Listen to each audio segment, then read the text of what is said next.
எல்லாருக்கும் வணக்கங்க. குரோம்பேட்டு பேருந்து நிலையம். இந்த இடத்துல பாத்தீங்கன்னா போஸ்டர்ல டபுள் இன்ஜின் போட்டு அதை அடிச்சு டப்பா இன்ஜின் போட்டு முன்னாள் தமிழகத்தினுடைய முன்னாள் முதல்வர் இப்போதைய பிரதமர் யாருன்னா சக்சஸ்ஃபுல் பிரதமர் இந்தியாவோட இது வரைக்கும் இருக்க வேர்ல்டு கண்ட்ரிஸ்க்கு இந்தியாவை ரொம்ப வெளியே கொண்டு போனது இவர் தான்.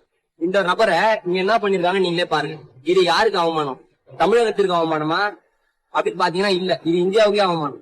உலக அளவுல இந்தியாவின் பெயரை தூக்கி பிடிச்ச ஒரு பிரதமர் இந்த மாதிரி போட்டிருக்காங்கன்னா இவர்களுக்கு தேவை என்னதுன்னா,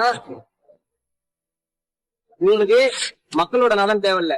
உங்களை பொறுத்த வரையும் இன்னொரு விஷயம் என்னன்னா, நாட்டுல மக்கள் ரொம்ப பாதிக்கப்படுறாங்க.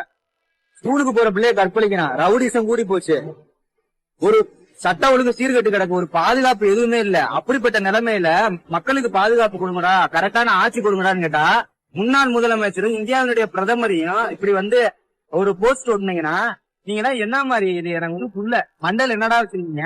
ஒரு மருத்துவ கல்லூரி கொடுத்தவர் அவரு, நீட்ல ரிசர்வேஷன் வாங்கி கொடுத்தவர். எத்தனையோ பேரு இன்னைக்கு அவரால் வாழறான். நீங்க இந்த மாதிரி பண்றீங்க அப்படின்னா இல்ல ஒண்ணும் புரியல.